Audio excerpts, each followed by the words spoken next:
All right, great. Well, welcome everybody. Good to see you. Somebody has a microphone on and is breathing very discontentedly. So if that might be you, if you're feeling frustrated right now, you might want to mute yourself. Oh God. Okay. Okay, cool. Right. So what I wanted to do today is I want to start off with, well, some of my own thoughts. And so I'm going to share a screen of. Thoughts weren't yours or mine, but they just were. Let me see here. Oh, shit, I had it all up and running here before. No, that's not it. Sorry. Screen sharing thing is just such a pain. So let me make sure the document's open. Sorry, I'll have this down in just 1 second.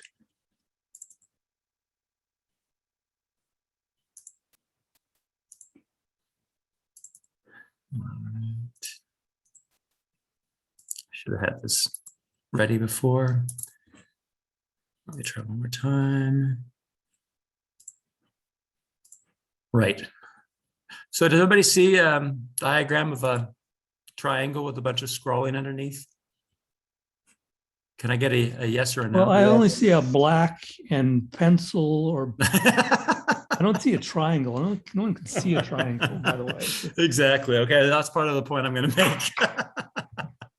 So the reason why I want to introduce some thoughts before hitting Schmidt is because it seems to make sense that what he's calling representation, what he's countering his own concept or his own understanding of the Platonic Aristotelian philosophy too, really only makes sense if you know something about what he's going to favor as a superior kind of analysis or a superior kind of understanding of things. And we hit that page. I think it was when he talked about the concept of the concept that he was going to be focusing on. Right, that was page 24. And what he did there is he distinguished what he calls the individual object, which I'm calling here the percept. And he distinguished the way in which it appears to be one thing. And he distinguished that from what he calls an Aristotelian analysis. And that is that, and he says, in order to be able to distinguish what part of the whole we perceive is actually a circle, one needs a criterion for selection. This criterion justifies us in saying that the chalk, the white color, the specific size, etc., which we see in relation to this circle before us, do not actually belong to it as a circle. Okay, and it's this whole idea of circle qua circle as being something distinct and whole that is not itself part of the perception. The perception brings us. Okay, so in my diagram here, so Philip, you can't see the diagram, but it's really just a picture of an equilateral triangle. There's just nothing else to it, and a bunch of notes, so you're not actually missing anything. If you can imagine an equilateral triangle as a mathematician, I'm sure you can. You'll have all the information you need on this image.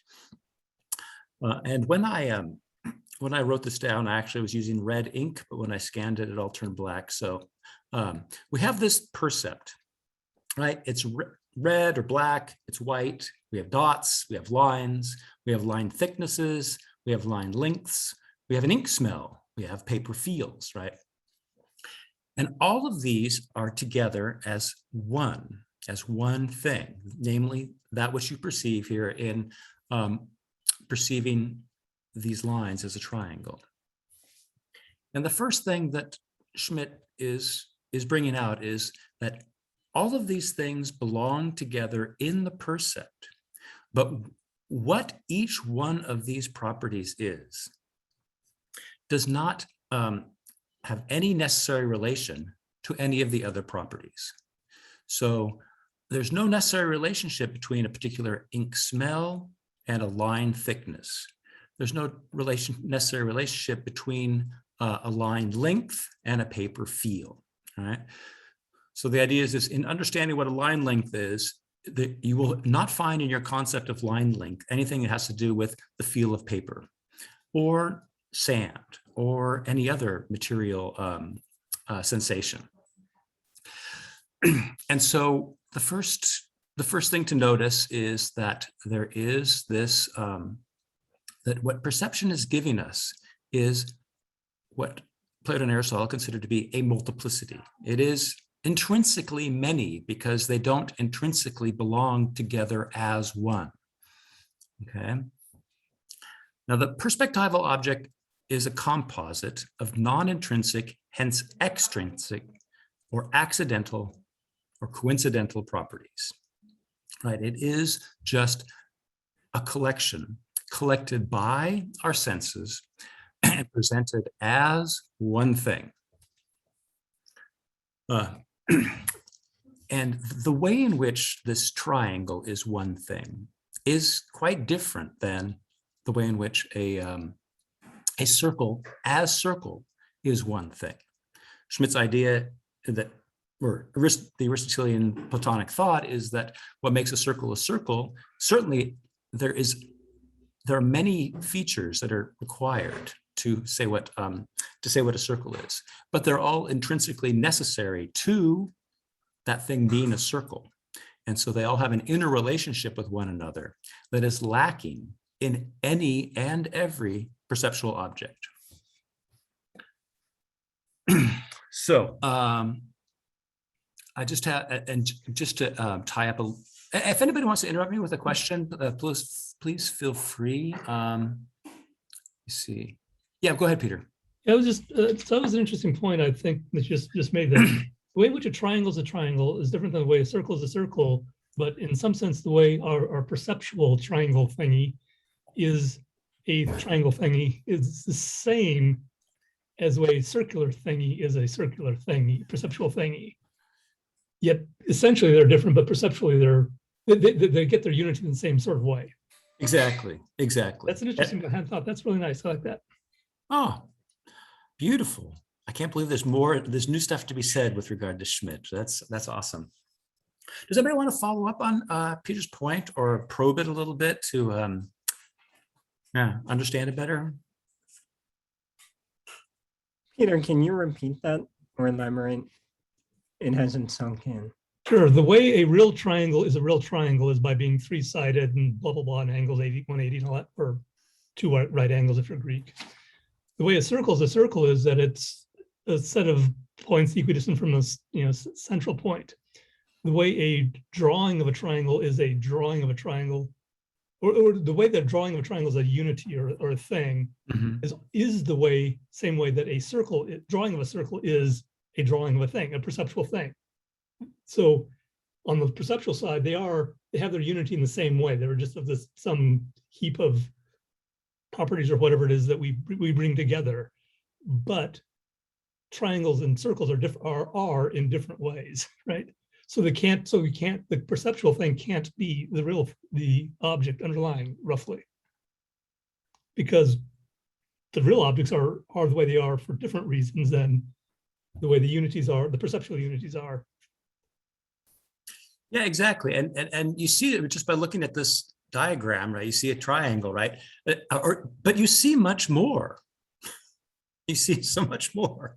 And by calling it a triangle, you've already abstracted from all the perceptual richness that's right there, right? To say, well, this is a triangle. So in a sense, we're not being honest with what perception gives us when we say, oh yeah, that's a triangle.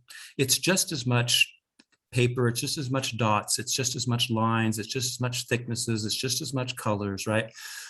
And so it seems like we see the triangle because we call it triangle, and we know the sound triangle. And it's just because the sound is already doing some of the abstracted process for us. And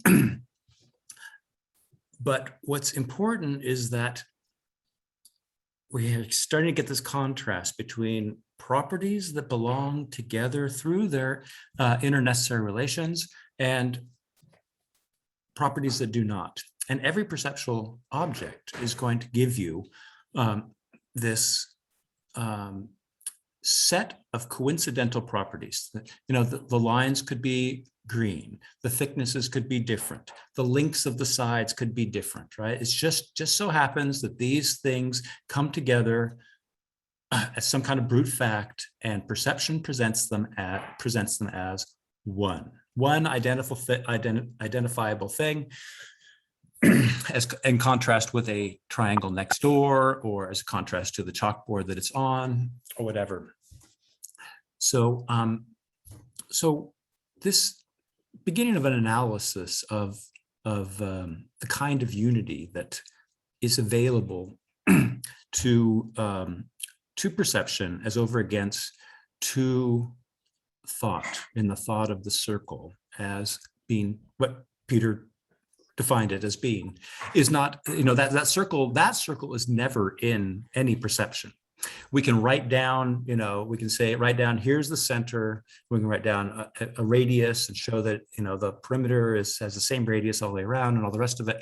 But that's just adding information to the percept that's incidental to, again, the smell of the ink, the feel of the paper, all the rest of it. So, so what we have here is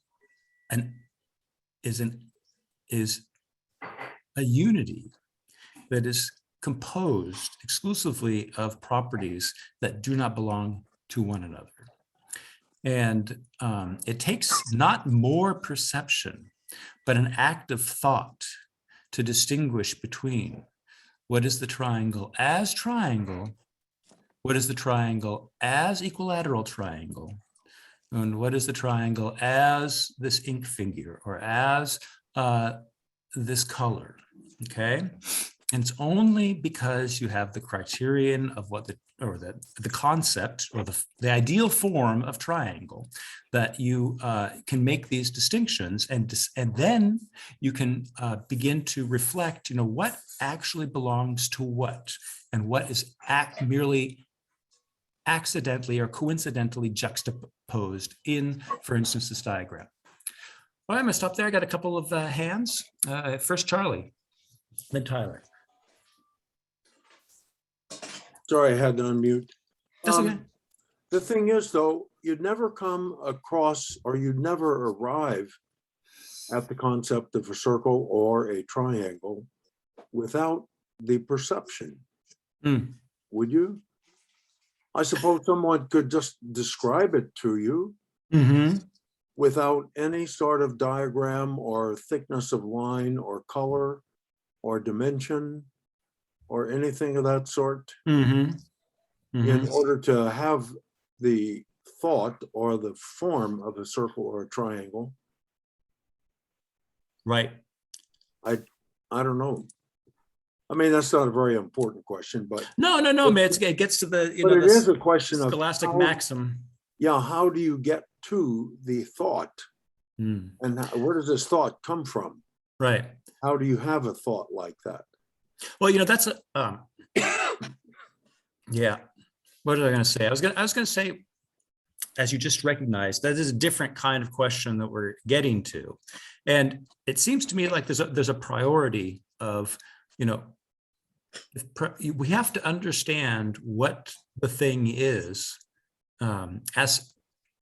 with respect to itself, to understand how we can possibly arrive at it.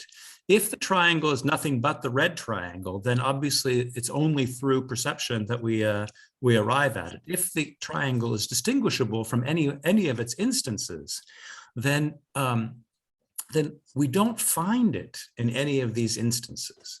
Now, I understand that people can speak about, the mind being awakened to its own a priori knowledge with, in the sensible particular. And that's one way to talk about it. I don't totally buy into, but I think it, I think it is correct that we are first become acquainted with triangles in sense perception, but I don't think we ever become acquainted with identity and difference, for instance, in sense perception. And so there is something that the mind always brings with it that is made manifest in any sensible object, but is not derived from them. And then there's the question: well, if a being never ever had any kind of sensible experience, would they have the thought of identity? And I don't know how to answer that. That's beyond my ken. Yeah. Okay. Yeah. Thanks, Tyler, and then Mike. Yeah, I was actually gonna maybe answer Charlie's question. Oh, with excellent. my comment, but I think one way of highlighting this is that we can provide people rules for making shapes that do not require they ever see the shape that we give them the rule to make. So I think it is seeing a triangle will be conditioned by perception insofar as seeing at all is conditioned by having perceptual organs. But knowing a triangle does not require any specific sense organ. So I think because giving someone a rule for, I kind of want to almost use Kant's terms and say a rule for drawing in space does not require you have sight specifically. It's one of those things that we in fact are children before we're adults, and so we're in fact sensual beings before we're reflective beings. And when we reach the reflective cognitive phase, then we can reflect on how much of what we took to be mere sense receptivity actually had a component of ideal normativity to it, right? But as the child, it just seems like you're just receiving, and so we're always going to go back to our this idea that we're first children and we have all these sense impressions, and eventually we try to make theories about them or try to say things about them, and then those theories fail, and then we start reflecting on our theories, and then but those theories are also, speak, anchored to the belief that originally as a child, all we were doing was sense perceiving. Yeah, and I want to resist that inference that all we were doing is sense perceiving, and then somewhere along the line we start making theories about it, and then we start postulating abstract entities like identity and difference and the triangle in order to correct the kind of inferences a child might make. Like, for instance, the one that Schmidt points out, if all I see are white human beings, then I can logically infer that human beings are white, and anything that's not white is not a human being. Okay, I see a whole bunch of hands, so I'm just going to let people talk. I got Mike Kim first, and then Philip, and then Clark. So I just wanted to throw something out there, and I don't know if it's going to confuse the issue or if I'm confused, but I am seeing a lot of parallels with our Aristotle. I know privately where we're talking about Sebastian Hodel and the simple unity, and then in our earlier Aristotle discussions about things being in or of. So one of the things, I guess, talking about this triangle, I don't think we can ever see an ideal or whatever triangle, whatever that means. Right. So we're focusing on this representation of the triangle, the ink, the paper, the dots. And then we're talking about these properties. So the properties, like, I don't know, the smell, the color of the ink, that don't have necessary connections. But then you mentioned, and this struck me, like properties that do have necessary conditions. Like Peter mentioned, for a triangle, it's the angles sum up to whatever, 180, two right angles. But I was also thinking, it feels like this, okay, I have a confession. I haven't had a chance to read Schmidt because of my new job, but there might be something germane to this. But what I was thinking, it feels like we're one step removed. And I was thinking in terms of like the question of being, or really getting into being, or what an essence is. These properties, we're talking about the properties of a representation, a drawing, but one could apply that to the actual thing. Maybe not a triangle because it's this idealized geometrical object, but Socrates, right? Socrates has all these coincidental properties that don't really have necessary connections to each other, that don't necessarily aren't part of his unity, aren't part of his essence, I guess. So, he's pale right now, right? But then if he were to become tanned, right, that seems like a non-necessary property. And I was thinking, is this, I guess my ultimate question is, are we confusing it by talking about properties and the representations? And we could just as easily talk about the same things, coincident properties, to the real thing itself. Like, it seems like here we're talking about the properties, the coincident properties of a drawing of Socrates, as opposed to Socrates himself. And I don't know if that's confusing the issue, or maybe Schmidt is trying to illuminate something that I missed because I didn't read it.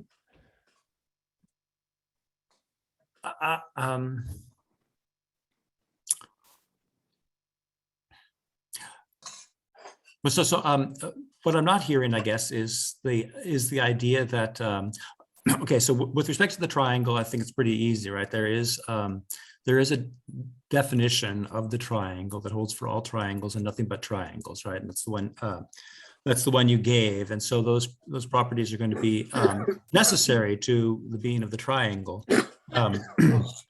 And none of those properties are given in any sense perception. And so the kind of unity that sense perception gives you is a different kind of unity than the conceptual unity we grasp when we understand what a triangle is. And I guess what you're saying is that, or I guess I understood you to say, well, with Socrates, I mean, aren't these accidental properties, don't they go all the way down? Right? And that's a totally legitimate question. But I think that what we're trying to do in the metaphysics, admittedly very, very slowly and perhaps opaquely, is understand why, with respect to this horse or this man, Socrates, in order to understand why it doesn't change its being when it changes its properties. We need the distinction between substance and accidents. And then, then your question really goes towards, how do we talk about substance without piling up a bunch of accidental properties about it? At least that's how what I understood your question to be, but you look puzzled, so I'll throw it back to you before I head to the next raised hand. Maybe my thought is muddled. I just thought we put a step in between in terms of our consideration of this problem that I think maybe is confusing it, in that we're not talking about the triangle itself, rather we're focusing on the representation, the drawing of the triangle. Similarly, when we talk about the horse, the Socrates, it seems like we're talking about an image right now, and I wonder if that might be confusing things. But I could just be confused. So anyway. Well, yeah. If if you think of another way to ask the question, so we're talking about, right, but every triangle is going to be a representation. And what Schmidt's trying to do is trying to distinguish between representation as such, right? And the question is whether representation contains all the content that can be known about the represented object.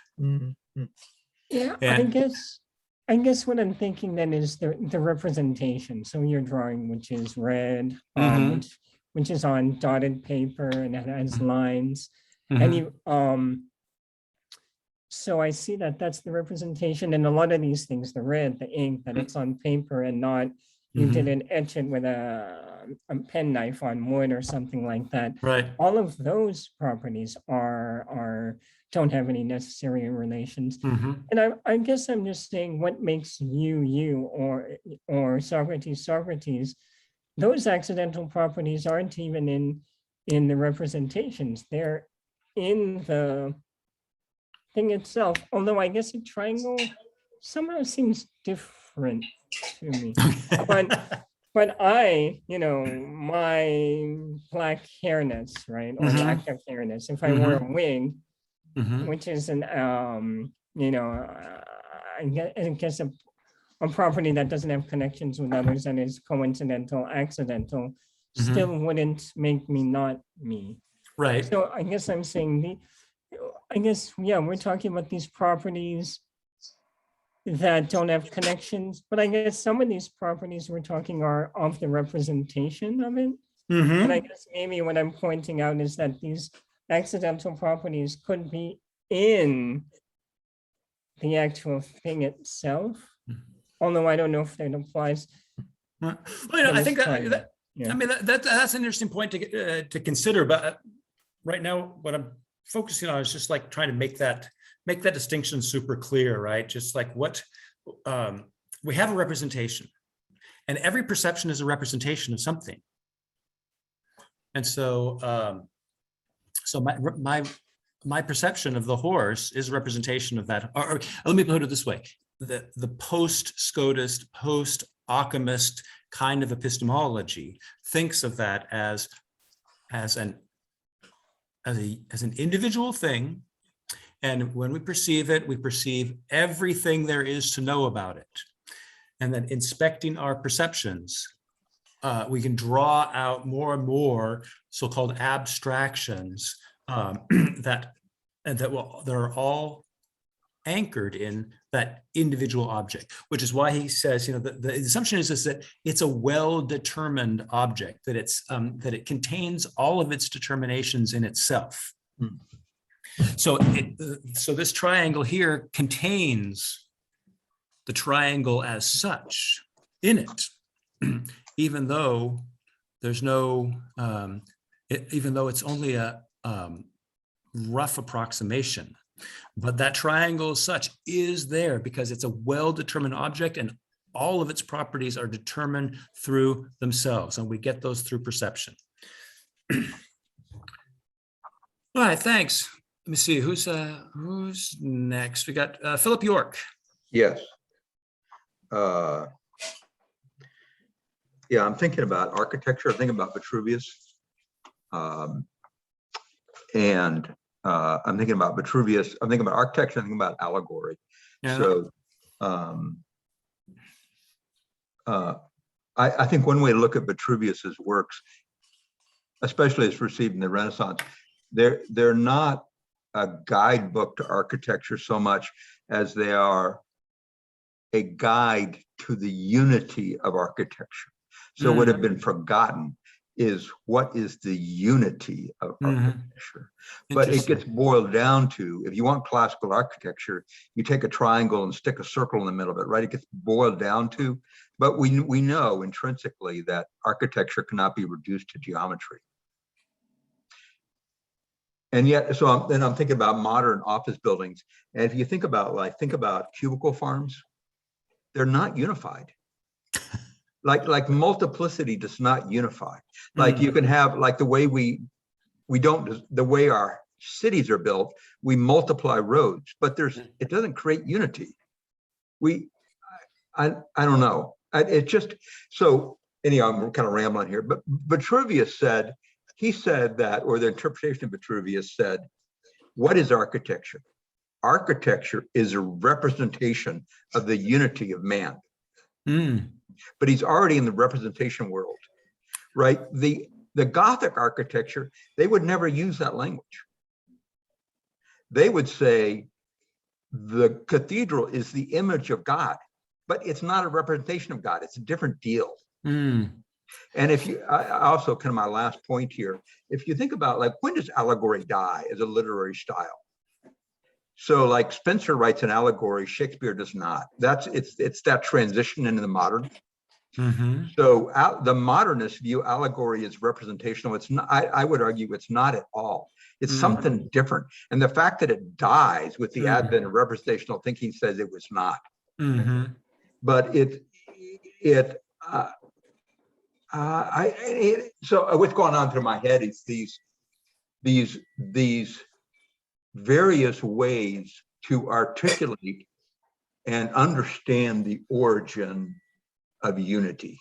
Okay, that was a long kind of like digressive history of Western civilization. So No, I appreciate it. I'm going to let that observation just sit there because it's very interesting to contemplate. I'm not going to expound on it at all, but what's the relationship between how a building represents something else and or as an image of something else, the way in which that which it represents is present in it. Right? Yes, and this presentification is this essential dimension to something being a symbol of something, or just a pointer to it, just a kind of where the presence isn't felt or whatever. I'm interested in these questions, but I don't have anything very articulate to say to no, them. I would add, if I may add, as I speak to you, if you think of what Luther did, right? If you think of the Protestant split, the Protestant split was that the Mass represents the sacrifice. Right, the wine represents the blood. That's new. That's not the prior Catholic thinking. Is like it is right. Like the cathedral is the image of God. It doesn't represent God. The Gothic cathedrals don't. So it's just no. That's very interesting about the Reformation, right? So cathedral builders are consubstantialists. Yes. I love it. That's great. All right. Thank you very much, Philip. Clark. Yeah, I'm not sure what does consubstantialist mean. Didn't quite follow that. The opposite of transubstantialists. Okay, that's good enough. It's the question of whether the body for and blood of Christ are actually in the wafer, or they're only like representations of it. So. Right. Well, doctrinally, the actual non-representation of the Eucharist was a much disputed doctrine. And it was not first actually an equivalence of the blood and body. That was an innovation that occurred later. So what you said, Philip, is true directly related to that time. I mean, that's obviously one of the big issues during the Reformation that they fought about. But prior to the Reformation, periods before that, there was great uncertainty about how to actually identify what was going on in the Eucharist, and meaning specifically, what was concretely, what were they doing theologically? Concrete, that's not concrete, but anyway, I just wanted to point out historically, that's not quite the case, what you said. It definitely was the case with the particular people fighting about it, but there's a whole long tradition that is much more varied than that.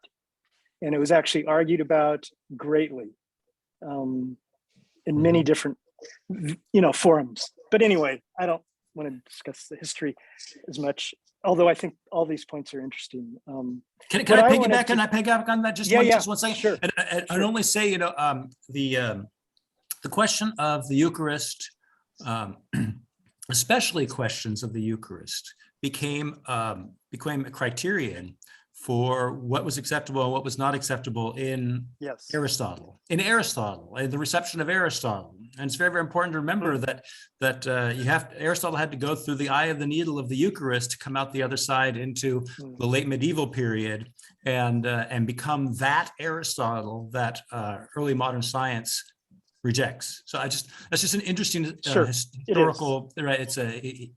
Aristotle gets slimmed down, so to speak, and his theses that are provocative to the questions of the Eucharist are sanitized and eliminated. So I just wanted to say that because it's part of the whole thing that we're dealing with. But okay, go ahead with part of the development of scholasticism, maybe. Yeah. So I guess I wanted to talk. I mean, I was interested. Are you making is what I'm hearing a case that we're trying to figure out what the unifying band is that Schmidt refers to? He's referring to it in the beginning on page 30 or so,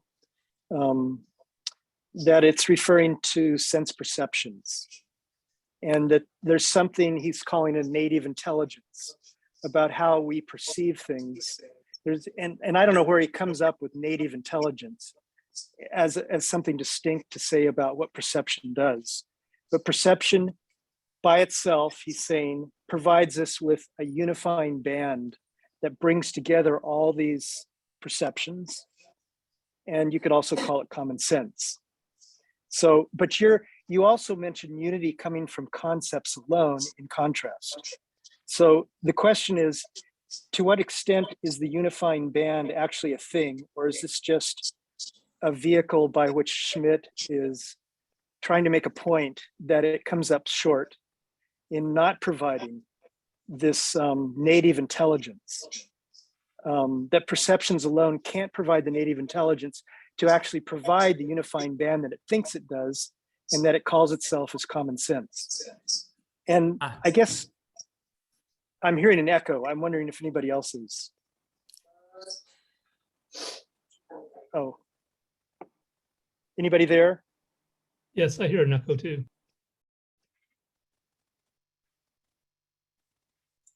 Yeah, it might have been me. I don't know. I should have muted myself. Right. Okay. So to your question, these are okay. So Schmidt is pointing out the following, that what perception gives you is an accidental unity, and to find out what's actually knowable in this accidental unity, one needs to separate out that which is through itself, like color through color, circularity through circularity, and according to the inner criteria that each one of these different facets has, in order to find out what, if anything, this thing is. Is it a particular instantiation of circularity? Is it circularity as such, just enshrouded in these material components? What is it? And so he's saying Aristotle uses three different, I dislike this faculty language, but I'm just going to use it, right? That there is this perception, and there is reason, and then there's intellection. And his point is that what in the early medieval period, that intellection was collapsed into perception. And so now perception is intelligence. Perception is the receptivity of the receptivity of the criteria themselves according to which something's distinguished. Right? So this is kind of a hard thing to get, and I don't know how important it is for us for understanding of Schmidt, but his idea is that there is this, and this is certainly my idea in the Aristotle seminar too, right? There is this cognitive capacity called the intellect, and it is required to understand how any cognition takes place. And it's precisely the intellect that gets erased and some of its functions are put into perception. And then what Schmidt says is this delivers us into a metaphysical overload of the individual perceptual object. It's required to do too much that it cannot do. And what happens when the individual object of perception is metaphysically overloaded is that you eventually will infer that knowledge of that thing always eludes all of our endeavors to really know it. All right. And so what you end up is in a form of skepticism. That's his thesis, and he will bear that out in historical examples from Descartes and Kant and other people. That how the skeptical problem arises. That we all know early modernity, all through modernity, it's been particularly beset by the problem of refuting the skeptic. And Schmidt says this is the consequence of an epistemological decision that was made in the late medieval period, and it's actually impedes our obtaining knowledge more than it helps us, because it gives us, lands us in the skepticism. I don't know if that helps, but that's what he means by native intelligence there. It's perception's native intelligence. Anyway. Clark, did that say anything to you? Maybe Clark is I got muted somehow. Oh, that's yeah. Yes, appreciate that. So native intelligence is referring to kind of a trick that perception does to act like perception acts like it is intelligent. Yes. And it creates, so. Well, look, can I correct that just enough to say that sure. Is that the late medieval epistemologist credited perception with the abilities that the Greeks credited the intellect with. Okay. Yeah. I mean, yeah, I heard that. And that, I can't really comment on how the Greeks saw perception that way yet. Right. So it wouldn't be fair for me to question that. But I guess the angle I wanted to go at was, what is the value of this at a deep level? This observation that perception may trick us into thinking that we're more intelligent than we are. and I just want to say that, and of course that's a serious warning to say that, hey, we're gonna our option, if you go that route, you're going the route of relativism. So that's a very serious claim, I think, that has to be answered. But before I get to that, I mean, not right now, but sometime later, maybe. What I'm interested in is just how inadequate this unifying band created by a perception actually is. When I look out on the world and I look at it, all the agreement of the world, the non-human world and the human world, I don't see a great deal of dysfunction based on the inability to create conceptual unity. In fact, I see the opposite. What I see is a world of different creatures, of different pieces of creation, so to speak, that actually have an amazing amount of agreement, having no conceptual unity. That would be something that I would want to understand about how is that possible? And this goes back to what I've said earlier, about there's agreement as to the color green for the leaf, for the chameleon, and for the fly. And if that can't be easily dismissed, because it goes directly to what knowledge is at some level. Knowledge is that, and that doesn't include conceptual unity that Schmidt is making an argument for, saying that, and I'm not saying that perception, as we're talking about it, is adequate to the task to describe how there's agreement between the fly, the chameleon, and the leaf as to the color green. I think in fact we're missing something in understanding, creating kind of a binary of there's perception and there's cognition, or if you want to say, you said reason, intellect, and perception. I'm not sure how to divide up the reason part with the intellect quite yet. It's more easy to say perception, but I'm suggesting also, or I'm just wondering, that doesn't itself seem to be adequate, those three things, because they don't take in the entirety of my experience of being alive in this world where there's so much agreement on a non-conceptual level. My dog catches a Frisbee, I catch a Frisbee. You know, it's surrounding me. Anyway, so that's my point right now. Thanks. Yeah, I guess that's just a pontification on my part. Right. Yeah, yeah, I'm just gonna let that. This, I see Peter wants to respond to that, so I'm gonna let Peter jump in. Yeah, so it's I just want to make sure I got the phrasing right on Clark's example. He's saying that the fly, the chameleon, and the leaf agree on green. Was that what it was? Yes, there's an agreement. We don't know the right word. We don't have a word for this yet. I would call it prehension. From what I'm reading a little bit on Whitehead right now, it would be called the leaf, the fly, and the chameleon, who's turned green, that the fly can't see. That's how the chameleon can eat the fly. They all have a prehension that they share together. I'm calling that agreement. And that's not included in the concept of perception versus cognition or intellect or reason. I still don't understand how, say, the fly has any, or the chameleon even, or I don't think any of them has green.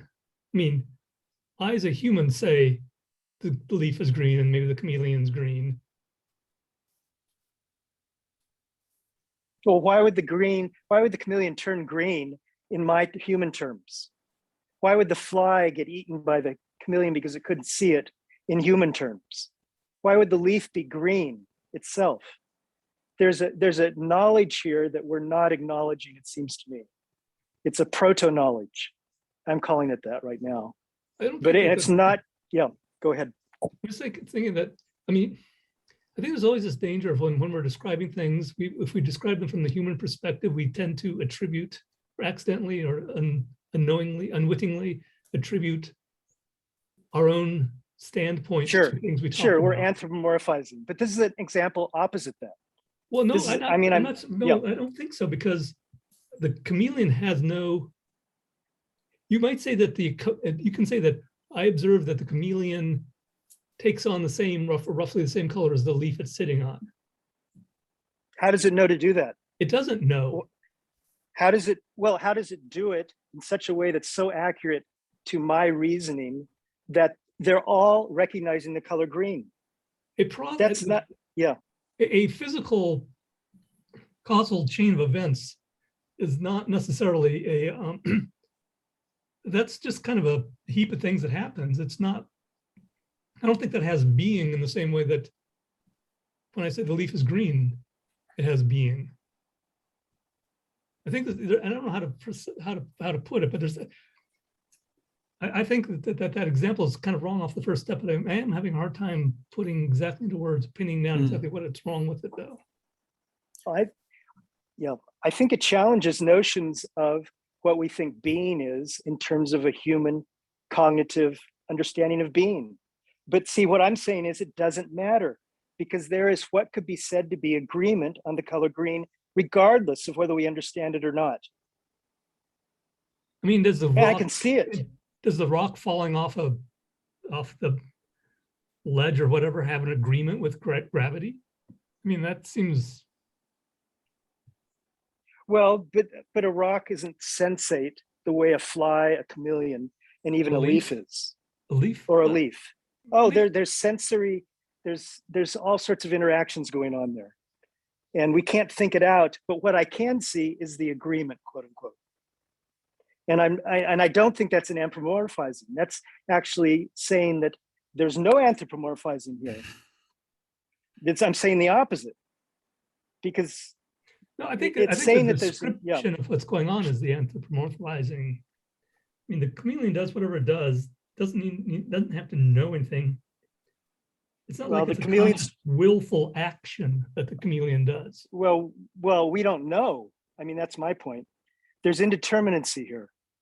And if we reject the indeterminacy as disallowing it to be any sort of knowledge, then I think we're leaving out a whole section of our experience, which perception alone does not do justice to. Are you saying, I'm going to cut in front of Tyler, Sure. in a way that because there's an agreement that you're saying with this color green outside of any human interaction in this scenario, that there's this being of green that's outside of our perception, right? Because no, I'm saying I don't know. I don't Oh. know how to talk about this as being or knowledge, but it's got to be something included in that, because there's so much agreement in life as it's lived, as we live together in the community of life. And my cognition of it is completely inadequate to describing the fullness of that. And I'm saying there's a problem here. I don't know how to talk about it though. I'm just trying to come up with some example. And I think that's one that suggests that I'm not anthropomorphizing, because regardless if I'm there or not, they are making those decisions. The chameleon's turning to whatever it's doing so that it shadows itself, it masks itself from the fly, because it assumes some quality that the fly can't tell the difference of. That has nothing to do with my perceptions. When There's you nothing say to do that- with my cognition. When you say that the chameleon decides to turn green, that means, I mean, decision is an action. It assumes that the chameleon could have decided to have turned yellow instead. Yeah, It was up to No, him. that's- yeah, that's fair. I don't know. I'm using decision as a metaphor there, because I don't think we have the language for what I'm talking about. That's just a sense I have. And I'm asking, if this doesn't make sense to anybody, then we can go on. But I'm saying there's something missing here if we accept the frame of there being reason, intellect, and perception.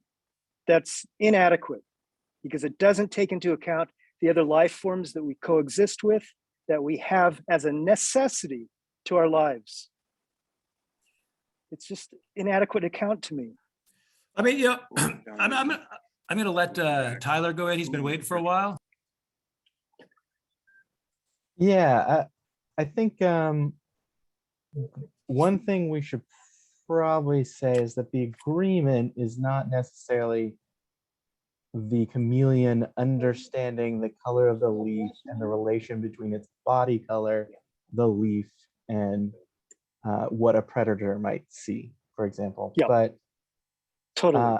what might be missing in the account for you so far is something like reactivity or something like that, something to do with how bodies have this seeming capacity to do things that we can describe in terms that I think this is why Peter was bringing up anthropomorphism. We can describe them as if the body is making decisions, but it is a way of that the body reacts to its environment. But that reaction itself, it's not clear what capacities the body has and whether they belong to the perceptual, the intellectual, or maybe the purely sensory. But I think we're going to get there. And I think a lot of that has to do with distinguishing between different capacities and how they relate to the three main categories we have here: intellect and perception. Wait, what were the three categories? Reason, intellect, and Reason, perception. intellect. Right. Yeah, Right. intellect and reason being distinct here, I think is going to be important. But also, yeah, the chameleons, just like our bodies, do many things that we don't choose to do, intend to do. I think a chameleon's body does things in reaction to the environment around it without needing to make decisions or understand or have any sort of agreement going on at the Yeah. conceptual or intellectual level. Right. And I didn't mean to imply that in any way. There's no decision, there's no agreement. I don't know. It's indeterminate to me. I'm just pointing out that we don't have a good account for this. And right now, so far, I don't hear the making of a good account of this. It's being dismissed. You guys always want to get to the very end before you understand the beginning. So Fair enough. I appreciate the time you gave me. And we can move on. We can move on. No. I'm learning to appreciate the things that you bring up, and the question that Philip asked last time that I didn't do justice to, that's been percolating in the back of my mind. These are important thorns in my side, so to speak, to do justice to the kind of concerns that you guys are bringing up. So never apologize. Okay. There is it's just one of those things. We haven't actually studied what Aristotle or Schmidt has to say about what perception is and what it gives. And Schmidt is going to say that any discriminatory capacity is a form of intelligence, so that anything that can discriminate colors or smells or anything like that already has an intelligence operating in it, right? But the fact is, I mean, what's weird is that they don't have syntactic, semantic systems for articulating and holding fast those differences, and then being able to create sciences of color and sciences of mathematics and different sciences of unity, right? There's a different kind of knowledge that's integrated into our perception than animals that do not give any evidence of this additional capacity. And so that's kind of, when we're talking about knowledge, there's knowledge in the difference between dark and light, but there's a different kind of knowledge in knowing why those two are different. And that the knowledge of why, that's what Aristotle's after. And he says, for us to be successful farmers and engineers and all the rest of it, it's because of our ability to ask why and find determinate answers that we can then build systems of knowledge on and all the rest of it. So so when we speak of knowledge, we need to keep that latter dimension in mind as what is the prey of these philosophers. But the point is that knowledge, insofar as it's discriminatory, is also in the perceptual discriminations themselves. And so it's no surprise, and you're exactly right to bring this up, right, that there is, so to speak, proto-intelligent behavior in flies and chameleons in a way that, for instance, leaves don't have, interestingly enough, right? They discriminate differently, right?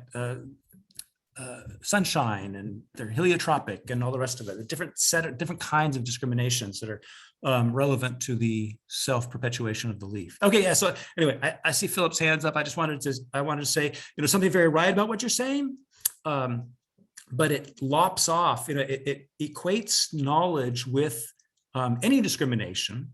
And there's something right about that, but it doesn't get at the set of discriminations thought of as such and then developed, and then trial and error. We get science, we get mathematics, and we get philosophical reflection from this this other kind of knowledge that's in those perceptions, but it's in those perceptions in a very different way than the intelligence is in the chameleon or in the fly. Anyway, maybe. When we get to De Anima, we'll have Aristotle has a lot more to say about perception. Anyway, thanks for your patience, Philip. Go ahead. Philip or Philippe? My bad, Philippe. Okay, I think part of what's going on here is Clark is talking about an issue that scientists are wrestling with now, right? Like I personally have no problem with saying that an ecosystem has made a decision, right? But I would then say, yeah, decision, but it's awkward, it's metaphorical, we don't have the language for this. So I fully understand where Clark is coming from on this, but in the context of talking about Platonic and Aristotelian philosophy, I think that perhaps we're being misled because we're looking at a controversial, contentious area of scientific language coming up against Platonic Aristotelian ways of speaking.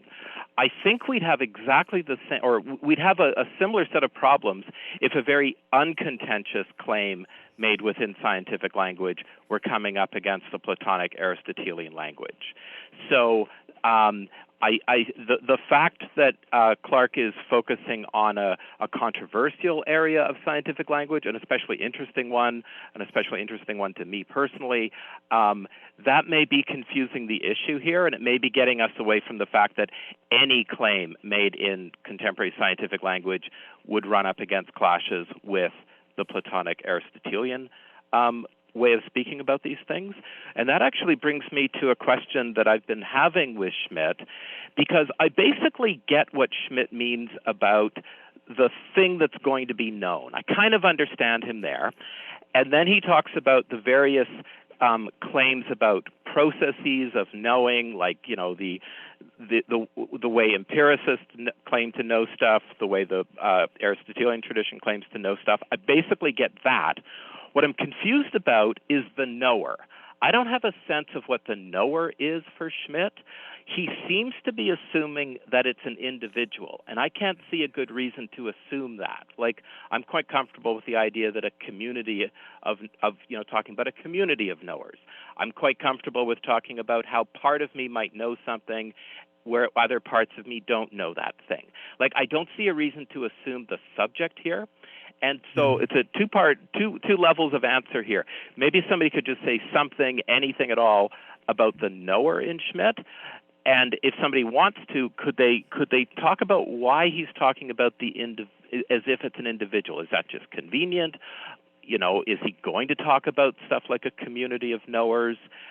Any kind of answer to that question would be greatly appreciated. Interesting question. Thank you. Does anybody have any? It's an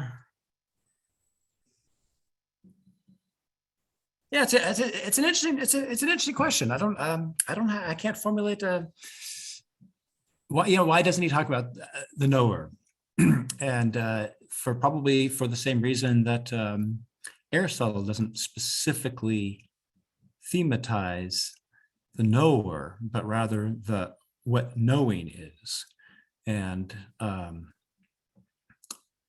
so maybe part of the problem is that the knower as this individual is only a knower as this individual insofar as they participate or engage in a certain method that is universal, because it's concepts instead of rules, and you follow the rules. And then we get that questions, what are those rules and where are those rules? And do they belong to knowers at all?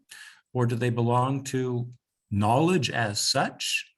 Maybe knowledge as such is a knower. That's my first attempt at an approximation of an answer, Philippe. Do you want to follow up on that?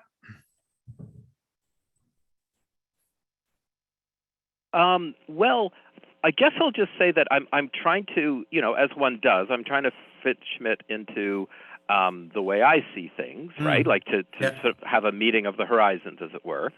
And, Michael, as you know, and others know who've talked to me about philosophy, like, I'm quite committed to the idea that to know is to be, or to acquire knowledge is to be part of a space of reasons, right? Which you share with other people, where you're giving reasons and taking reasons and sharing reasons. And so Schmidt paints a very lonely picture of knowing. It's this one person all off on their own knowing stuff, or at least that's the image. But I don't know if he's just doing that for convenience. Like, maybe it's just easier to talk about one knower now, and maybe later on he'll get more into the idea of like a community of knowers and how knowledge happens in a community of knowers sometimes. That's interesting, and I'm going to keep my eyes open in the text for indications, because I haven't actually asked myself that question. So thanks for opening that approach to me. And anybody else want to say anything about that before we move on? All right, let me see. We're actually kind of in Aristotle time at this point, which means free for all. So just because I don't want this to hang over our heads for weeks on end, I'm just going to kind of finish it, and then we can talk about it or not talk about it. Anyway, so what I'm trying to do here, I consider this to be the basic threshold for beginning a Schmittian or an Aristotelian inquiry, right? If you understand that there's a difference between an accidental unity that is is the only kind of unity that perception can give, that's the thesis, and that the difference between that and a necessary unity, and that knowledge is knowledge of things, knowledge of what they are, knowledge of being is a knowledge of necessary unities. And in that sense, there is no knowledge of this triangle written right here in the screen share, right? There's no knowledge of why. There's no knowledge of what this is in any necessary way, but we can look at the triangularity and study it, right? And we can take the color and study it, but why triangularity and color coincide here? Well, we're going to need a narrative history, and we're going to say, well, this happened, and then this happened, and this happened, and that's why Michael wrote this triangle here. But a narrative history is just picking out selected events that lead to a certain endpoint, and gives us nothing in terms of what it is, the nature of those things that are undergoing these events. So what we've done is we've stepped back from the obligation or the luxury of thinking about what things are, and we sidestepped that, and we've gone into a mode of presentation, or a narrative mode that talks about one thing happening after another, but leaves out and can leave out what these things are that happen one after the other. So, I mean, this is already, we can already see in this Aristotelian analysis, why, if we give up on ontological questions, we can always fall back on narratives, history, causal chains, right? If we don't really, so these forms of giving an account are available and have been widely used. And as a matter of fact, I think that's a very 21st century thing, that rationality is narrativity, just giving a story, or that identity reduces to the narrative, whatever the narrative, whatever the plot line is, that's what your things are that are in that plot. But so we can already kind of see through, why these fads, epistemological fads, pop up, right? They all are a product that were certainly also available to Aristotle of what means are at our disposal once we cease to ask the question of what things are or what we are. And Aristotle has a very famous, and it's something that everybody should always have in the back of their mind when they read these narrativity theories. He says, Aristotle did say that history has or the downside or something like that, that poetry is truer than history. So poetry has more truth in it than history. And here we are today with nothing but one selective history after another, supposedly substituting for identity, and always failing, always being able to be discombobulated and put into another narrative history in which all the identities change. Okay, end of polemic. I think you understand my point. All right, so what I started to say is that understanding the difference between an accidental unity and a necessary unity, and why the necessary unity is the topic of interest for Plato and Aristotle and Schmitt, is understanding this distinction is how we begin to explore that option. If we don't understand the distinction, that option just seems absurd to us, I think, or it's just something historical peculiarity of some old Greeks. All right, so here I've got number 2 here, the distinction of the criterion. A triangle as triangle is determinate, as determinate, we have a criterion to distinguish what constitutes its determinacy, what makes it the thing that it is. Its limit, its necessary relations between its necessary parts on the one hand. On the other, we're distinguishing what belongs to it coincidentally, a limitless endeavor. We can go on finding coincidental properties, but these no longer concern the triangle itself, but what the triangle, what the triangle is now placed into all of these endless relations. And we can tell infinite stories about it, and we can go back in time, and we can divide space up, and we can divide time up, and we can relate it to any of endless number of different objects, and we can just keep talking. And in all of that, we never get at what the triangle is. So that's this is Aristotle's horror of the coincidental. Because it's always just adding more properties that make the thing less determinate. And the more you say, the more indeterminate the thing becomes. And there's simply no end to it. So if we have nothing but a heap of coincidental properties, right, there's no end to what you can say. You can divide it in half, you can divide it in quarters, you can divide it into eighths, you can multiply it, you can do, and you can tell all these different stories about it, but there's no right way to tell the story because it's all just coincidental. So that's that first distinction. And okay, and so this first page, I was basically just trying to elaborate Schmidt's distinction between the circle qua circle and or the triangle qua triangle, and this triangle that happens to be an equilateral, that happens to have sides of a certain length, that happens to have all these other perceptual qualities like color and feel. I wanted to go one step further and talk about the particularity of this triangle in an additional way. So in the first page, we got the idea of the triangle as particular because of the accidental relations that obtain between its various, between the various aspects that appear in the representation.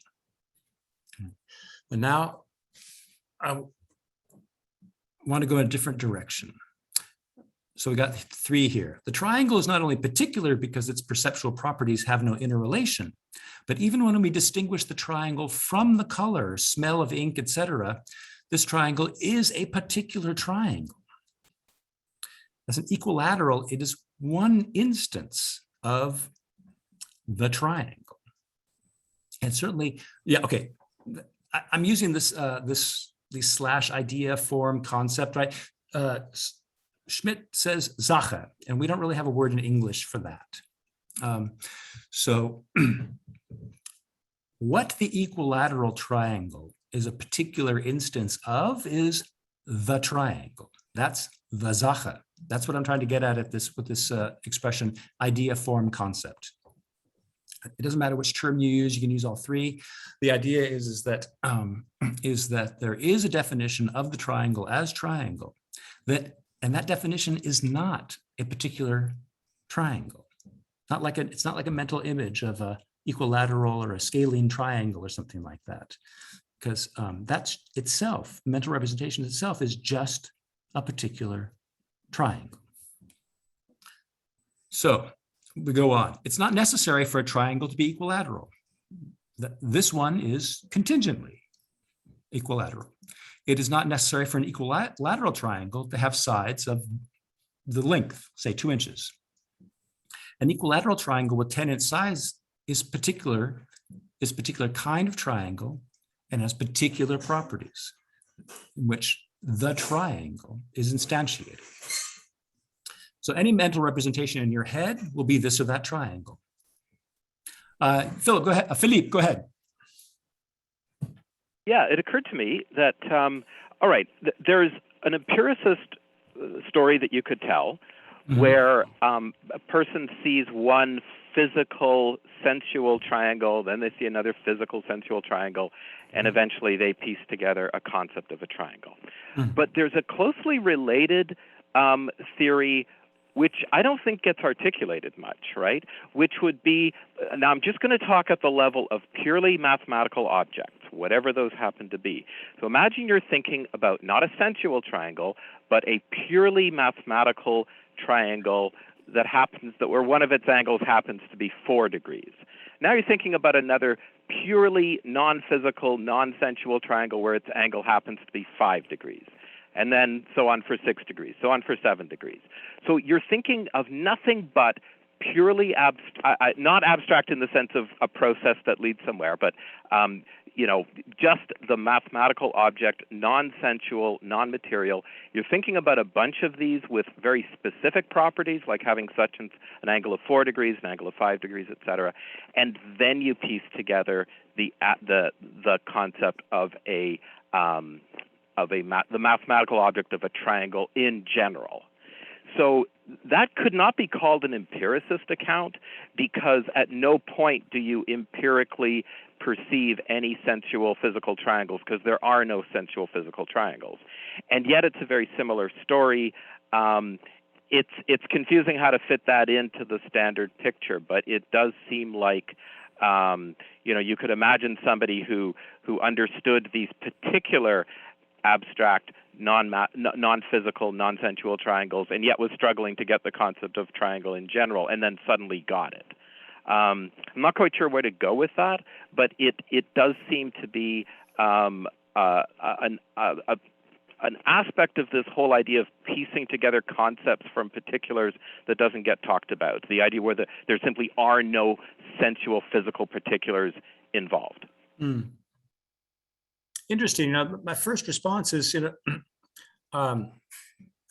if you don't know what triangle is, but you're trying to piece it together from these various angles, how will you know when to stop? Like, how do you know when you've got it? Or, when you start doing figures of angles above whose angles add up to more than 180 degrees, why would you stop there if you weren't already oriented towards what I'm calling the idea/form/concept that allows you to recognize when your abstract steps yield a triangle and when they don't? I'm not defending this view. Oh, I know.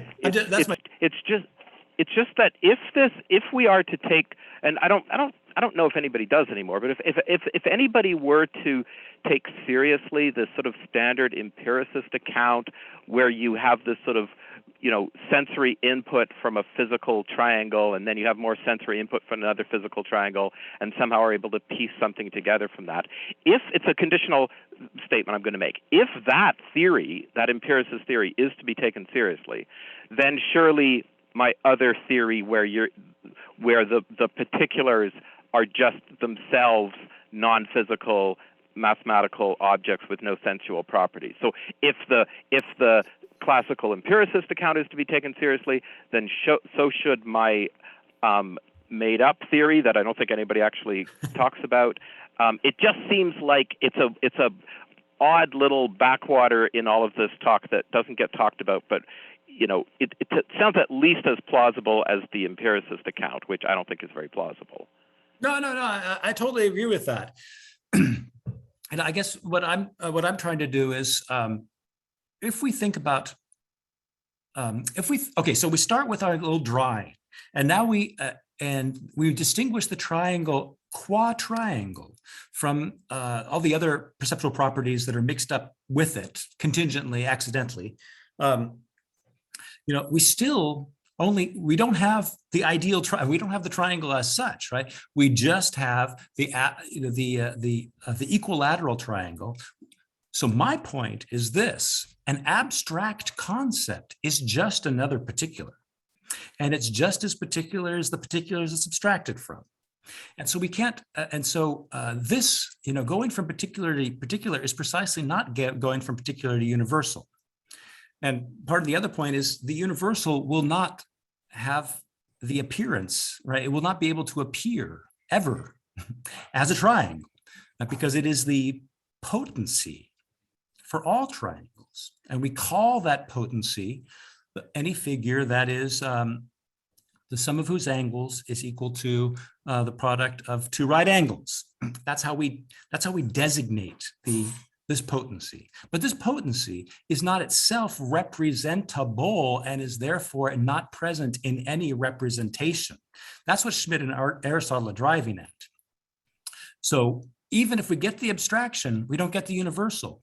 We just get the equilateral triangle, which is a particular triangle. And so, and we get to my last point here. I'll skip the rest because I think everybody basically gets the idea. But the abstract concept that's pulled out of the concrete particular, or I don't even want to say concrete, that's just wrong. The perceptual image. Such an abstract concept is both less than the thing abstracted from it. Right? And that's always been the empiricist critique of rationalism, right? That the empirical object is so much richer and fuller than your these pallid abstractions that you draw from them. Right? So, and that's true. The abstract concept is less than the thing abstracted. And it's also less than what I'm calling the proper universal, of which this particular triangle is a determination. So the point of this further working out of the Schmitt implications is that any abstraction is just another particular, and there's a mistake in thinking that just because my abstraction is abstract, that it's somehow universal. And the other point is that what a triangle is a triangle, what makes any triangle a triangle is what I'm calling the idea, the form, the concept. And the idea, form, concept has no representational properties, no perceptual properties whatsoever. And therefore, my inference, it is impossible for it to be embodied in any perceptual thing, right? And which I think is part of Schmitt's point, that the individual object cannot be the so-called well-determined object.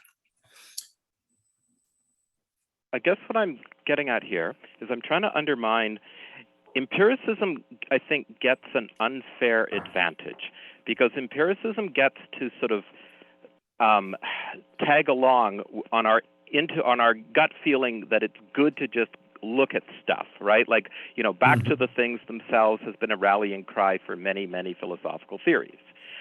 And I want to defend that idea of going back to the things themselves, but not in a classic empiricist way, right? So Husserl went back to the things themselves and said, just look at how things are, but he didn't do it in a classically empiricist way. And, a 6-year-old who wants to know what the weather is and is listening to the news and is confused, and their mom says, why don't you just go and look outside and look at the sky, like get in touch with the real things. That 6-year-old is going to do that, but not in a classically empiricist way with all of that bizarre metaphysical baggage that the classical empiricist has. So my argument is meant to undermine the way that an empiricist gets to pretend that their starting point is uncontentious stuff that you can just go look at. Because I'm saying, wait a minute, empiricist, you also have to, because another starting point are just these mathematical objects, these triangles that happen not to be triangles in general, but triangles with specific angles.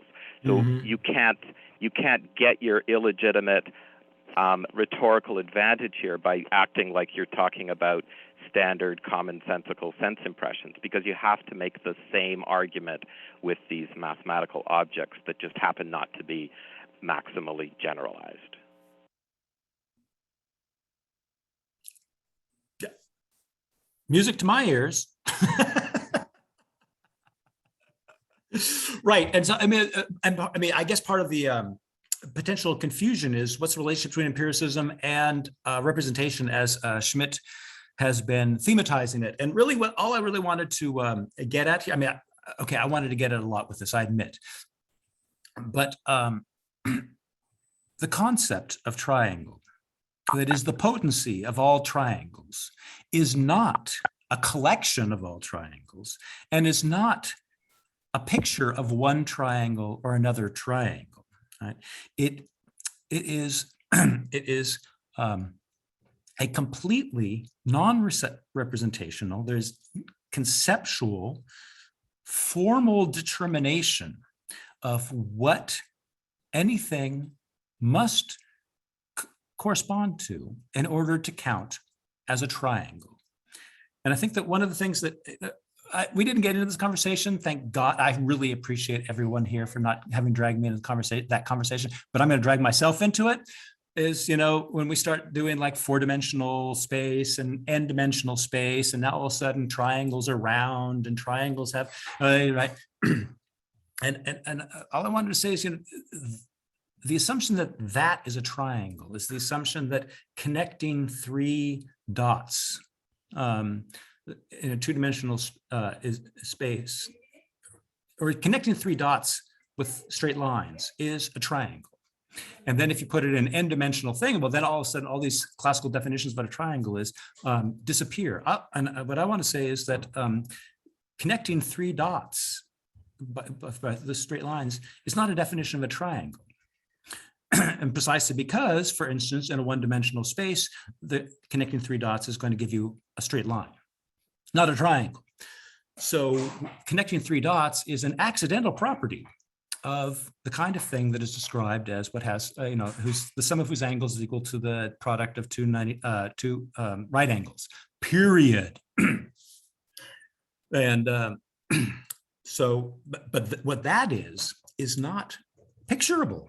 It's not picturable, it's not representable. There is, so the condition of knowing something as a triangle depends on something that's not depictable, representable. And that's, and so that provide that opens up a space for getting beyond representation to something else, which we haven't talked about yet. Right? There's something else that that allows for us to grasp necessary unities rather than contingent heaps of properties. Tyler, thanks for your patience. Go ahead. Yeah, I want to throw the word overdetermination here, and just add to your point slightly, or Beautiful. say it in a different way, really, which is any particular triangle is overdetermined in relation to the triangle as such, which is to say it necessarily has properties which don't belong to the triangle as such. And you discussed kinds of triangles. And I think another example we can use that's even simpler to understand is perhaps just the size of a triangle. Any triangle that is pictured has a size. The triangle as such has no size.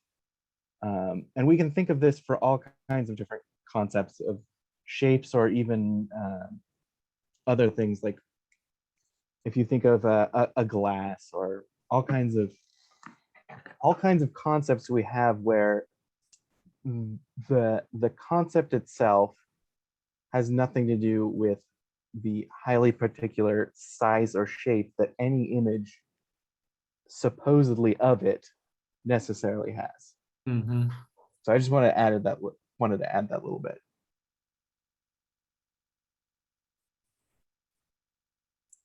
I love it. Thank you. I think that's exactly right. Yeah, and so since any particular triangle is going to be overdetermined with respect to triangle, it's going to contain a lot more determinations that go above and beyond its being a triangle. And the more determinations it has, the less the less it instantiates that, or the more indeterminate it becomes, because there are more and more things that don't belong necessarily to one another, but are just contingently added to the description. It's 5 miles from the train station. It's 10 miles from the from the airport, and it's you can put it in endless numbers of relations, making it more and more of an indeterminate, unknowable thing, right? And like I said, it's unknowable in the classical Greek sense, but we can pretend to know it by giving a narrative about how it came about. Whatever this it is, right? Whatever it is, right? We can always give a narrative about how this, I know not what, came about. And we call that knowledge, but we have to recognize that it's missing something quite essential, namely the thing. The thing whose history it is. Anyway, sorry. I'm amusing myself. I hope I'm amusing you too a little bit. Let me see. Clark. Yeah, so the thing as such is not abstract, and abstract is a particular. Did I just put together word soup, or does that actually reflect what you said? No, that was perfect. Really? So I thought so. Peter, did I miss something? It sounded like So what I could said. I'm sorry, if Clark could say that once again. no boy, the thing as such. So Uh-huh. following Tyler's as such Mhm. It's not is abstract. describing what the thing is, but we are not saying that thing is abstract, because an abstraction, I mean, the abstract is a type of particular. Right. Yeah, So I missed this is the what I not the first picked time up. around. Okay, yeah. So yeah, I'm just trying to process this. I'm interested. The as such reminds me of what I've, initially understand to mean referring to a form Mm. versus the matter. Okay. So a form is an as such. It's not the thing itself. And this is just, you're talking about that, I think. Is that close? I think so. Okay.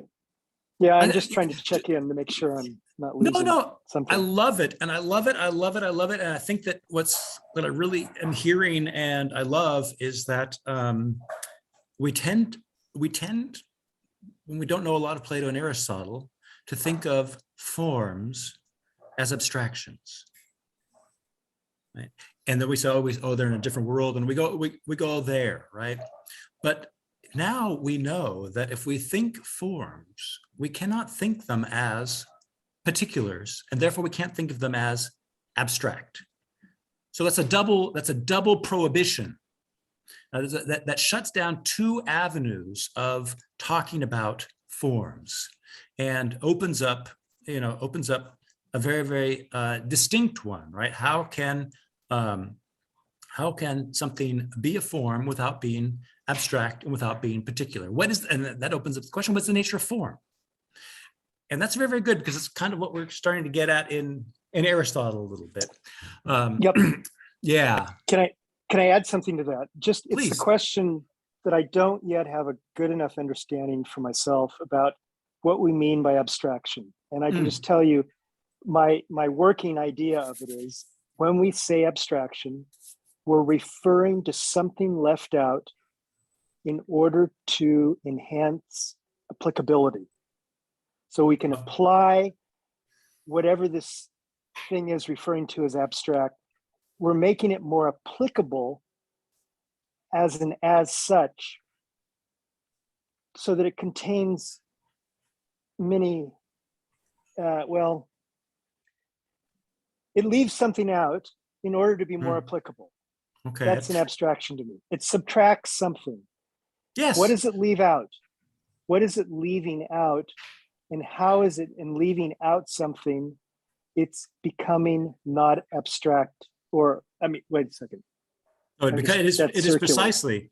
No, it's precisely abstracted by leaving out, right? We've got the rose in front of us, and I focus on its color, right? Abstract literally means, right, to draw out, right? To take something from something, to remove something, right? So I'm removing the color from the richness of the rose, right? And focusing on it, right? And so now I'm focusing on abstraction from the rose. And so, and obviously the color of the rose is not the rose, it's not the rose itself. And so now when I talk about the color of the rose, I'm not talking about the rose anymore. And and that's always been the objection to abstractions, right? Is that they're in a way they're changing the subject. That's why people say you can really never get the rose into words, right? Because it's so much more than anything you can say about it. Right. To get to the form, the as such, in the sense we're saying, we leave out matter. I mean, one of the ways I've thought of form as being abstract is, yeah, it abstracts because it leaves out matter. Mm. But we're talking about form in a sense in which it's not abstract. No, that's And exact- I'm just that's a little exact- bit confused. That's because excellent. That's- Matter, I mean, Aristotle splits things into form and matter. Not quite. I'm just Okay. gonna, I apologize for No, interrupting. that's but fine. I'm wrestling with this forever. So No, that's great. You know, when we were looking at the physics, right, he defined change as, only that can be said to change in which that has matter, form, and lack. Right. So that was lack. That's right. right. That's Right. So I'm not going to focus on the lack, but Yeah. my point is that matter is required. Okay, that which becomes something else is essential for thinking change. That is the matter. But we only need matter as that which becomes something else when we're talking about becoming. When we're talking about things that change, things that are dynamic, things that lose properties and gain properties, right? But the point is that there are also things like numbers that don't gain and lose properties, at least not according to the Greeks, and that mathematics is the realm in which there is no change. Things are not becoming other, but rather things are done to them, right? Their processes are added, and one become two. But that becoming is not a physical kind of becoming that requires matter. So matter only is combined with form in order to understand things that change. And things that change is the topic of the physics. But not everything changes. And Aristotle reminds us again and again and again in this text, not everything changes. And so therefore, not everything has matter as a constituent. I got to wrestle with that, but thank you for that clarity. Yeah. Oh, yeah. If it's clear. Well, it's more clear.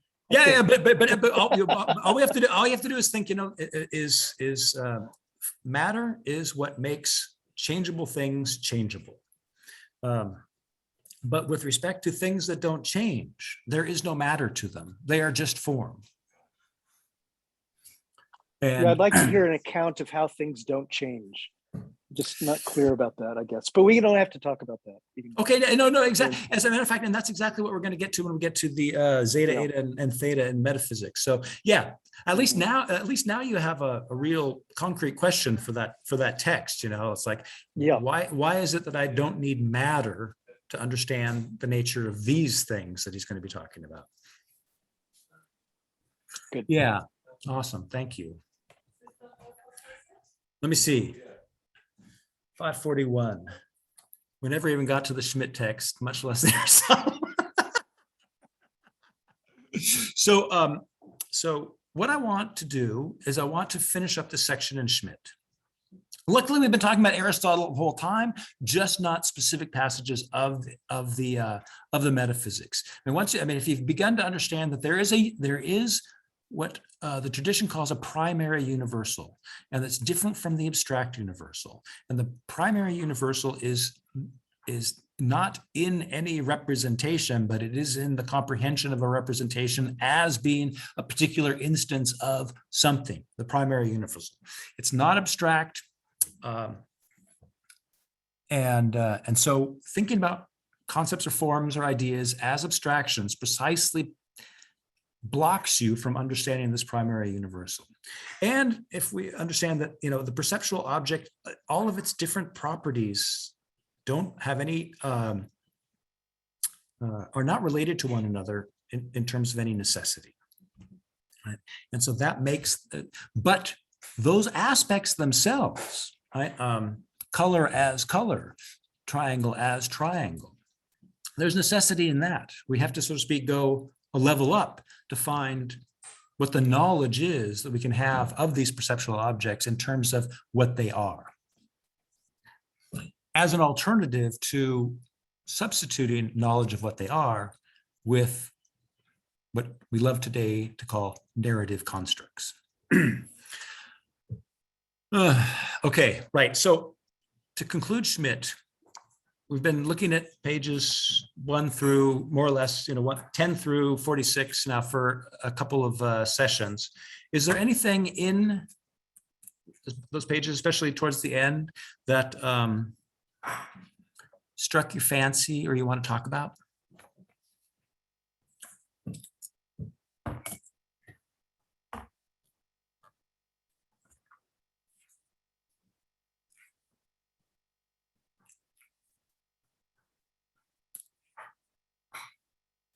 Philippe.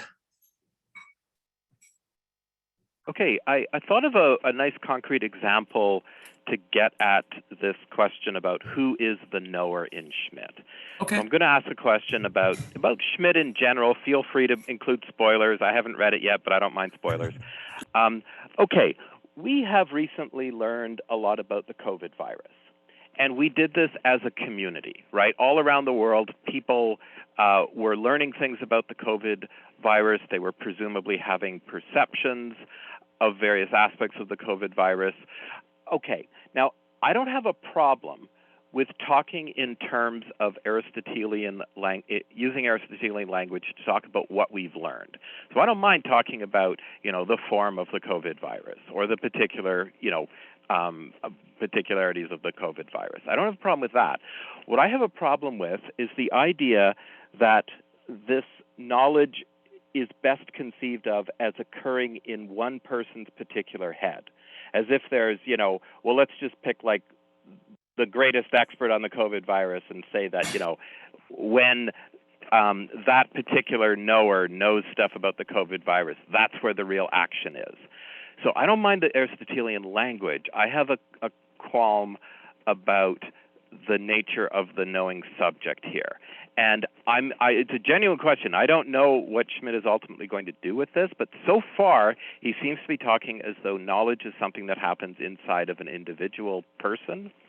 And I think the case of like our knowledge of the COVID virus is an example where even if we want to use the Aristotelian language, we're going to have a problem saying that that knowledge is somehow in one particular anima, or suke, if you want.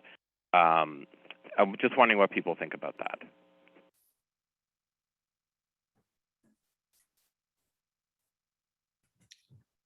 Yeah. Let me see. The relations that obtain between numbers aren't in anything. We want to say they're in the mind, but we really don't know what that locution even means at this point. They're in the mind.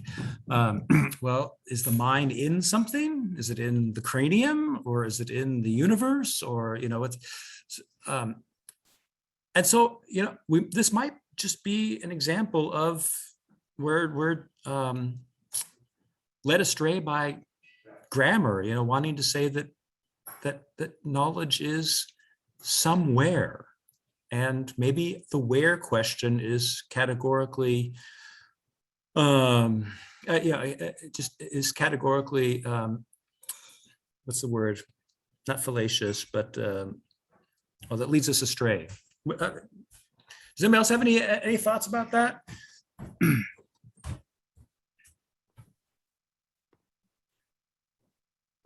Do the Greeks even concern themselves with the subject-object model?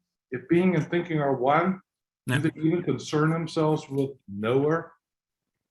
Michael? I feel like this is a leading question. I posed it in the chat, and it's a real question, and I'm not saying I have the answer. No. Not to my knowledge that this. Yeah, I don't have much more to say about that, right? I mean, we have practice. We have knowing practices, and are these knowing practices in our heads, in our bodies, in the way in which we interpret ourselves from the perspective of other agents involved in the same situation. I mean, I think there's good reasons for being skeptical of all of those different answers. But I see Tyler, and then I want to hear Philippe say something about why this is a question for him. But Tyler, and then Philippe, and then Mike. Yeah, I was going to mention Plato discussing Socrates teaching mathematics, right? And one thing that he highlights is that people in various different locations, people of various different statuses or education levels can still learn mathematical relations.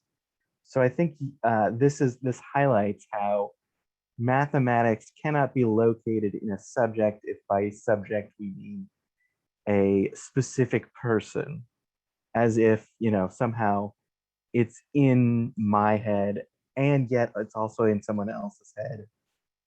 How can it be in two places at once? And we get this problem of thinking of it as locational. And I think the Greeks pretty much reject that. At least if by Greeks we mean the Platonic tradition. Excellent, thank you. Philippe, do you want to respond? And then I'm going to go to Mike. Yeah, well, you asked why I care about this. I mean, I guess I care about it for the simple fact that we have learned stuff about the COVID virus, for example, and many other things, and we did it as a community. And it seems that we need to give an account of that. And I'm not like I'm comfortable with giving an Aristotelian style account of that. I don't want to make big claims about what the mind is. Like I don't want to say there's some sort of communal mind or something, right? I want to, like, I specifically want to avoid that by just saying stuff like, we learned things, right? We learned about, the COVID virus. I don't mind calling it a substance. But what I think the tendency would be, and this tendency occupies like all levels of thought. I mean, think of the standard conspiracy theorist who, when they hear about something, they want it to be located in one specific person, right? If there's a plan or if there's an event that happens in the world, they want that event to have been planned by one specific person with one specific mind.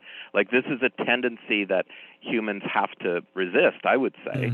I'm quite comfortable with just saying like we learned stuff and not having any kind of deep theory about what that means. Like, is it located in like our community as a whole? Is it located in I don't like the way of speaking where we say that knowledge is somehow located in individual minds and is sort of distributed around.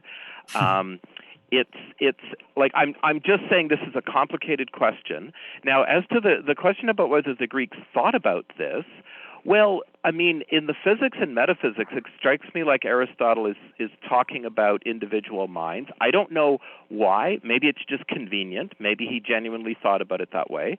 But in the Nicomachean Ethics, he does seem to talk as though knowledge of ethics is sort of distributed in a community, that it's known by a community, right? Like to learn how to be not reckless, not cowardly, but courageous, like to be right in the middle. You have to be educated within a specific community.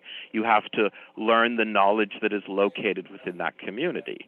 So I agree that the Greeks didn't specifically thematize this idea of where knowledge is located, but they hint at it, and we should definitely face up to this because it's so much a part of how we learn stuff now. So I'll stop there.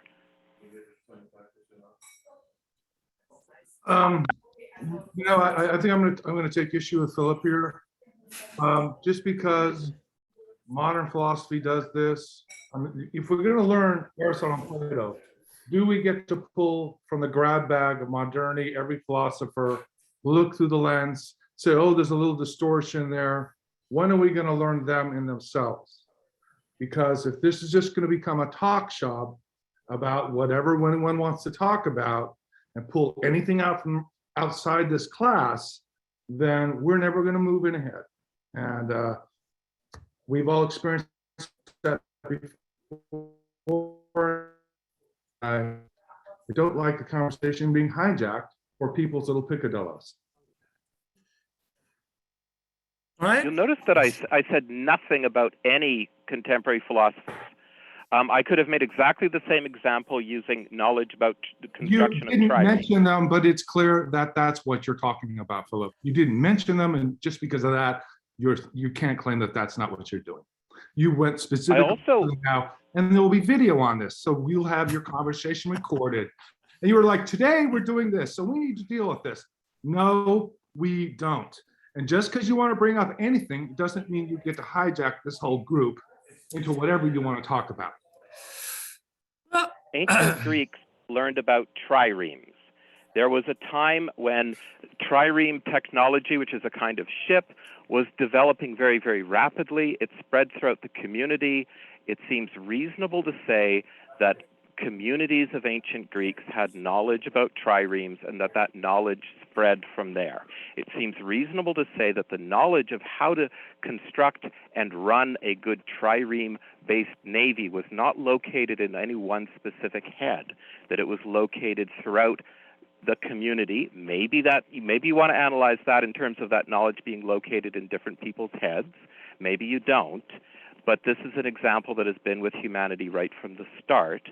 And if you want to talk about knowledge, you also have to talk about knowledge that seems to be located within a community. I emphasize seems because you could analyze it as not within a community, but I think that would be a struggle, and I think you need to give a real account and not just avoid it with, if I may say, a sort of a cheap rhetorical strategy of saying that I somehow brought in 21st century philosophers when I didn't. I could have made exactly the same point about triremes, and you notice that I mentioned no philosophers whatsoever. Again, that's just a legalism. Do you understand that you can take the time to post on message boards or wait till the free-for-all to engage in these conversations? Because as a fact, I can go back and look at the video and see how much time you've taken of this class. If you want to run your own class, Philip, go run your own class. Has not necessarily signed up for your endless pontification and Bo. Don't Let's go bring there. down the temperature. Let's bring down the temperature. That's please. Let's. You made zero progress in the book today, and we're talking about whatever. Okay, but that's totally my fault because I started with my own notes, trying to anticipate. So I do want to take. It might be our fault because we're not drawing a boundary with the man that comes in here, hijacks the conversation, and talks and talks and talks. If we don't draw boundaries, which we've done before, maybe this is what happens. Okay, I understand. My problem is I found Philip pretty on point today, so I don't entirely agree with you on this one, Bo. I do find him on point sometimes, and I like his additions to it. But it also seems he doesn't understand a boundary, which is going to take practice and judgment of when do you quit pressing a point and when does it have to go to the message board or somewhere else. Hijacking is a hard line. And so well, I'm actually really interested in how you would fit my point into an Aristotelian philosophy. Like, how would you, to bring this right on point, who is the subject who knows? Who's the knowing subject? The idea that you can pose any question you want, and then the group has to stop in its tracks and has to answer you is precisely how you hijack. We don't have to answer something just because you're interested in it. Do you understand that? This is not just incidentally, Incidentally, I thought we were in the free-for-all section right now. Yeah, that is the downside of your argument, Bo. Yeah, I think you're just confused, Bo, about when we're in the free-for-all, which is strange because you've been doing this a lot longer than I have. 4 to 5 was Plato and 5 to 6 was Aristotle, is what it says on Meetup. Yeah. So maybe you're sorry, guys. Confused, Philip. Maybe you're confused. But there's a lot of aggression going. There's a lot of aggression going on right now, and I just I don't want anybody to say anything that they'll ultimately regret. So let's wind it up today. Well, I totally understand where you're coming from. It doesn't feel like we're hitting Aristotle enough, and I'm partly responsible for that. And so sorry about that. Anyway, No, I enjoy Philip's erudition, but we need to be able to get a line and develop judgment. We've developed norms with this group over 2.5 years. All of us have been together. So there are norms going on, which people are going to take time to learn. That's all I'm asking. And the critical point is just what happened. Just because you pose a question doesn't mean anyone has to answer it. Doesn't mean you get to take all the group's time. I agree that nobody has to answer the question, but that is what philosophy is. It's the giving and taking of answers. It's the posing and answering of questions. If you posed a question, I would try very hard to answer it. And that gives you an endless excuse to endlessly hijack the group. This is what philosophy is. Well, go get your own group and do it then. You need to find a line where you don't and respect our time. Because if it's not free for all, we're all a captive audience for you. You notice every single time I respond to you, I try to say something philosophical, like I made a claim about philosophy. You can disagree. That would be philosophy. But instead, you're not saying anything with any philosophical content whatsoever, right? You pointed out that I said something having to do with the 20th century as if that's a sin. I made the same point using triremes. I mentioned Aristotle's Nicomachean Ethics, and now there's a tension within how he talks about knowledge as a social phenomenon within the Nicomachean Ethics, and how in the Physics and Metaphysics he talks about it as if it's something that happens in the head. I'm talking about Aristotle. I'm talking about philosophy. But if you take your argument to where you're taking it to, I can ask any question and we can go on ad infinitum. You're simply saying, sorry, group, no boundaries. I'm Philip. I'm taking over. I get to talk whatever I want to, and that's that, because it's philosophy. No, I will not accept that. Okay, I'm going to stop. This isn't going anywhere. Nope. All right. Sorry, everybody. I'm taking responsibility for this. Hey, yeah, I mean, we need to, I don't know what to say. Sorry, I'm a little bit overwhelmed here. Make sure it's. Oh. I mean, part of the problem is that Philip can't use the chat function and all the rest of it. And Philip and I have been talking a lot, Philippe and I have been talking a lot about, how these expectations. And what I saw today was that Philippe was being very mindful of some of my requests. And so I'm very uncomfortable with the critique, because I see Philippe is doing his best given situation to find those norms of the group, and he's got a particular way of asking questions. And well, one norm of the group, Michael, is we just this 2 hours we haven't looked at a single text of either Schmidt or Aristotle. It's all, I mean, so in terms of the group trying to understand these texts, at least for me, we didn't. I mean, I very much appreciate your diagrams, but beyond that, we didn't make much progress. No, you're totally right. You're totally right. That's my failing as a group leader. So let's hope I do it better next time. Got to keep my diagrams for the end of the end of the session. The end of the session. So I reiterate, if you can ask any question, and that question can take over and get all the time, and we don't go forward, there is no boundary. There is nothing. There is nothing. If you can. Well, yeah, okay, but I mean, to be fair, several people have asked lengthier questions today. It's an effort to understand. It's just some of them maybe seem more relevant to you than other ones do. But we need to give some time for these. It takes a long time to formulate a thought. Sometimes you got to work at it a couple times, and so I want to give people room to breathe for that process to take place. Okay. Anyway, at least I hope everybody leaves here with at least some understanding of how these so-called ideas or concepts or forms are not necessarily abstractions, and that I'm constantly trying to make that separation.